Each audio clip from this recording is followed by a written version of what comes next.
म्हज्या भयणीनो आनी भावनो, देव आयज आमकां कितें कळीत करता, आमी जेजू बरोबर जियेता न्हय तें जिवीत आमी कशे भाशेन जिवंक जाय तें आमकां सांगलां.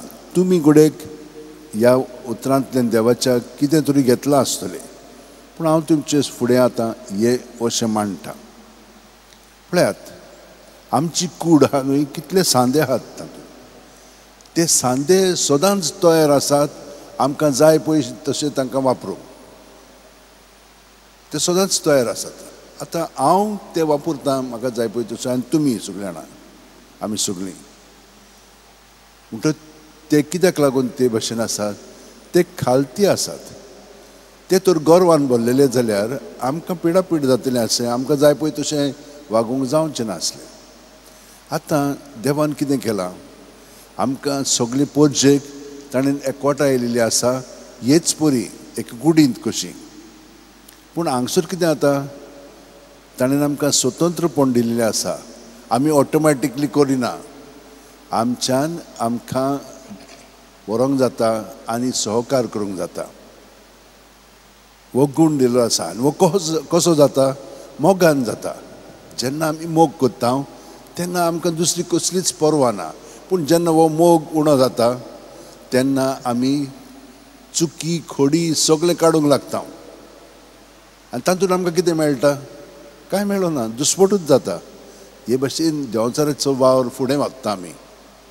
पूण आमी तर ताका सहकार करीत जाल्यार माणसुकीन आमी सगळे बरोबर वागतल्या हें आमकां पयलें वाचपान दाखयलां जाणवायेच्या पुस्तकान. म्हणटच आमी हे भाशेन देवा बरोबर जिवंक जाय, खालतेकायेन, नम्रतायेन. कित्याक आमी दुसऱ्यांक न्हय देवाक सहकार करता आनी एकामेका बरोबर जियेता. आमी तर एकामेकाक आपलेच वतीन पळयत तर आमी केन्ना सहकार करचें. कित्याक आमचे मदीं खूब चुकी आसात, पातकी आसा, कितें कितें केलेलें आसा तें आमकां मागीर आडायता, वो फुडें वचोंक दिना. पूण जेजून हे सगळें आमचे पासत घडून हाडलेलें आसा. सोंपेपणी आमच्यान ताका सहकार करूंक जाता. दुसरें वाचप सांगता आमकां ताच्या रोगतान आमकां ताणें पुसून काडलेली आसा, ह्या पातकांतली, ह्या वदृश्यांतली, ह्या आपलेपणांतली. पूण तें आमी आपणावंक जाय.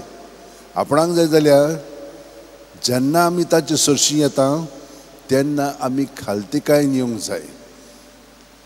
सादेपणांत निमाणो जागो घेत तर तो आमकां फुडें व्हरतलो.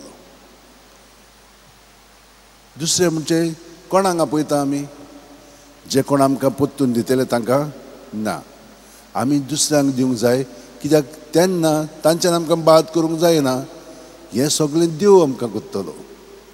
आतां हें सगळें देवानूच दिलेलें आसा आमकां, बरें करपाक, वायट करपाक. वायट करपाक तो आमकां दिना, तें आमी निवडटा. आपलेपणांत रावलीं की ना, सुरवातेक आमी बरें करता पूण मागीर आमचे लागीं जायना तें. कित्याक आमी पळयता की दुसरी हांव इतलें बरें करता ती करिनात.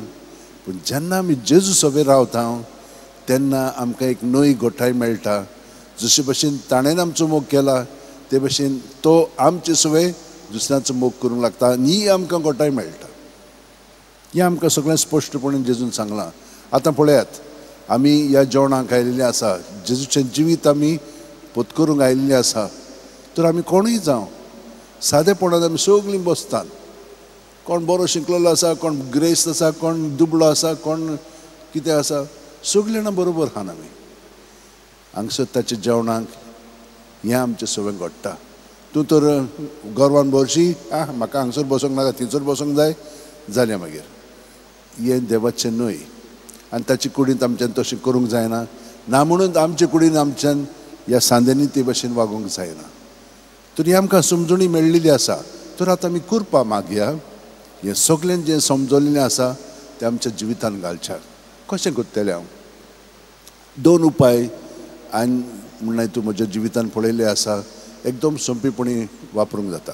एक म्हणजे सुस्कार भायर सोडटना जेजूच्या नांवान आमची चिंतना, आमची भावना, आमची चाल, बरी वायट पॉजिटीव कितें जावं ती चिंतना, सगळीं जेजू जेजू म्हणून तें भायर काडपाचें. आनी चड करून न्हिदच्या आदी म्हणजे कितें आतां सगळें पळय भितर आहा तितलें भायर सोदता जेजूच्या नांवान कित्याक ताच्या नांवान आमकां सुटका आसा दुसऱ्या वाचपान सांगलां ताचे तो आमचो मोदेस्त ताका तर आमी हें सगळें दीत तो रोखडेंच तें नितळ करून काडटा दुसऱ्या संस्कारान तो आमकां आपल्या जिवितान भरून काडटा तर ही एक बरी पद्दत आसा सकाळीं उठलीं की ना पोत्तून तेच भाशेन करूंक जाय कित्याक आतां रातभर ताणें आमकां भितरल्यान नितळ निर्मळ केलेली आसा कित्याक तो आमचे सगळे वावुरता आनी तो आमकां घडोवन हाडटा नवी रचना आमी जाता सांग पावलान सांगलां आमकां जो कोण क्रिस्ता सोबे आसा ती एक नवी रचना पोरणे तें गेले आतां सगळेंच नवें तर इतली रातभर आमी ताचे बरोबर सारल्या म्हणटच सकाळीं उठलीं की ना आतां आमचें जिवीत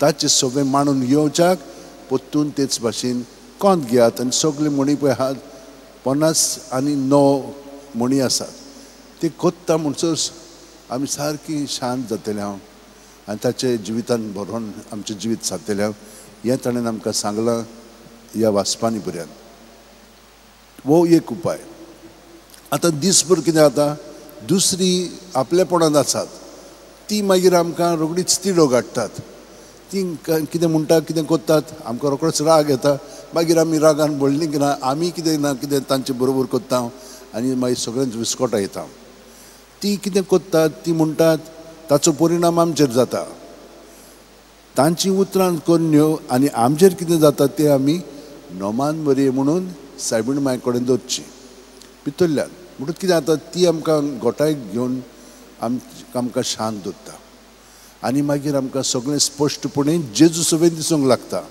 कित्याक जेजू आमच्या काळजांत आसा ती आमची राखण करता आनी हे भाशेन सोंपेपणे आमच्यान आमची पावलां फुडें मारूंक जाता आनी कितें मेळटा तर आमकां शांती मेळटा आनंद मेळटा ती उसांबळ जायत वयतली पूण आमी शांतीन बरोवन आमचें जिवीत स्वर्गांत तशें संवसारांत जिवंक लागतलें कित्याक की आमी दर दिसा आमच्या बापांतल्यान मागता आनी तें आमकां दिलेलें आसा पूण तें आमी आपणावंक जाय हे जावन आसा आमचे उपाय तुमचे घोडेक दुसरे उपाय आसत पूण ते वापरात आनी हे भाशेन जेजूच्या एकवटान आमचें जिवीत सारया सगळीं जाणां आमचे हात अशें उंटेन धरया दोळे बंद करया एकूच घोडी जेजूच्या सांगाता सारया प्रत्येक सुस्कार घेता तेन्ना पांयाची बोट आसा थिचोत्तान तकले मेरेन आमी सुस्कारान भरोवन येता म्हणजे जेजून भरोवन येता सगळें आमचे कुडींत मनांत ओतम्यांत आसा तितलें जेजून भरोवन आयलें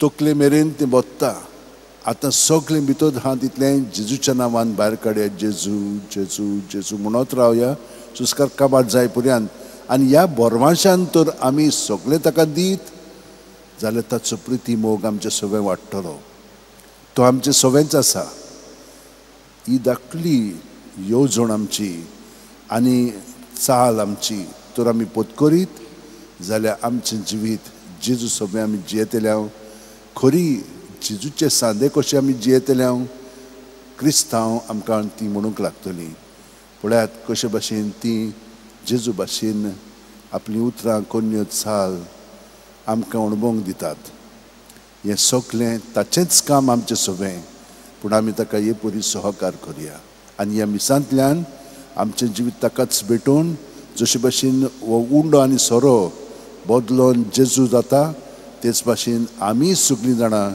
जेजू जावया